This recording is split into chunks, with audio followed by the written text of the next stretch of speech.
الحمدللہ آدمی جب شرعی طور پر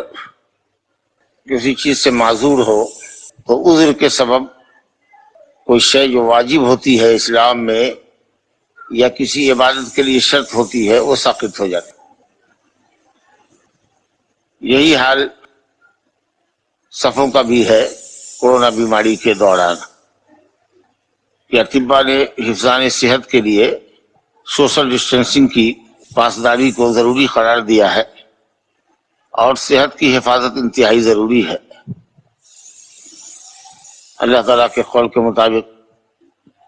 وَلَا تُلْقُوا بِأَيْدِيكُمْ إِلَى التَّهْلُكَةِ، اپنے آپ کو ہلاکت میں نہ ڈالیں، اور نبی صلی اللہ علیہ وسلم کے فرمان لا ضرر ولا ضرار کے تحت کہ نہ خود دوسرے کے لیے تکلیف کا باعث بنو نہ دوسرے سے تکلیف کو جھیلو۔ اسی لیے ہم دیکھتے ہیں کہ جب آدمی قبلے سے عاجز ہو جائے، قبلے کی صحیح سمت کا پتہ نہ چلے، پاکی پر قادر نہ ہو، تو ایسی ضروری چیزیں بھی باوجہ عجز کے ساقط ہو جاتی ہیں جو صف بندی کے مقابلے میں بدرجہ اہم اور اعلیٰ ہے۔ صف بندی بعض علماء کے نزدیک مستحب ہے، بعض کے نزدیک سنت مؤکدہ ہے۔ جو حدیثیں آئی ہیں تراصو یا سد الخلل یا شیطان کو دیکھتا ہوں کہ وہ بکری کے چھوٹے بچوں کی شکل میں دو آدمی کے درمیان سے داخل ہوتا ہے وغیرہ ذالک، یا آپ نے کہا سد الخلل سووا صفوفکم فإن تسویۃ الصفوف من تمام الصلاۃ، صف درست کرو، صف کو ملاؤ کہ نماز اس سے مکمل ہوتی ہے۔ تو یہ سب ترغیبی یا ترہیبی جو حدیثیں ہیں، ان کی بنیاد پر اگر ہم اس کو واجب بھی مان لیں صف بندی کو، پاؤں میں پاؤں ملانے کو، تو بیماری کی وجہ سے کہ اس کے لیے سوشل ڈسٹینسنگ ضروری ہے ورنہ اس بیماری کے لگنے کا خطرہ بڑھ جاتا ہے، ضروری ہے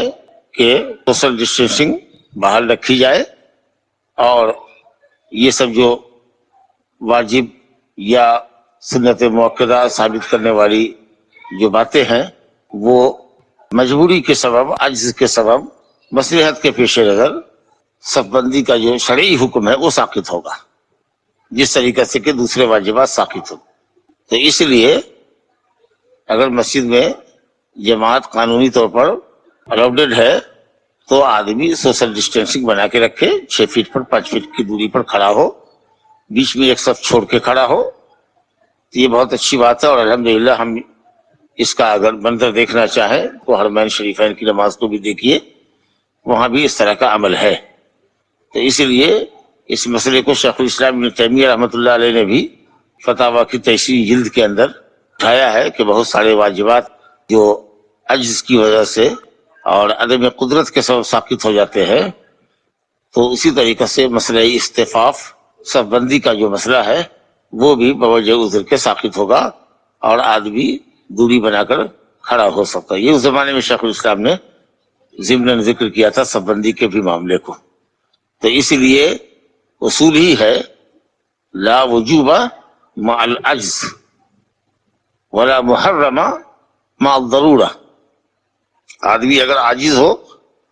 تو واجب ساقط ہو جاتا ہے، اور آدمی اگر انتہائی ضرورت مند ہو تو حرام بھی حرام نہیں رہتا ہے۔ فمن اضطر غیر عاد ولا باغ فلا اثم علیہ کے تحت کہ آدمی مردار بھی کھانے پر مجبور ہوتا ہے تو وہ اس وقت اس کے لیے مباح اور جائز ہوتا ہے، اور جب آدمی واجب کی ادائیگی سے عاجز ہو تو وہ اس سے ساقط ہوتا ہے۔ تو اسی اصول پر یہ چیز ہے، فاتقوا اللہ ما استطعتم،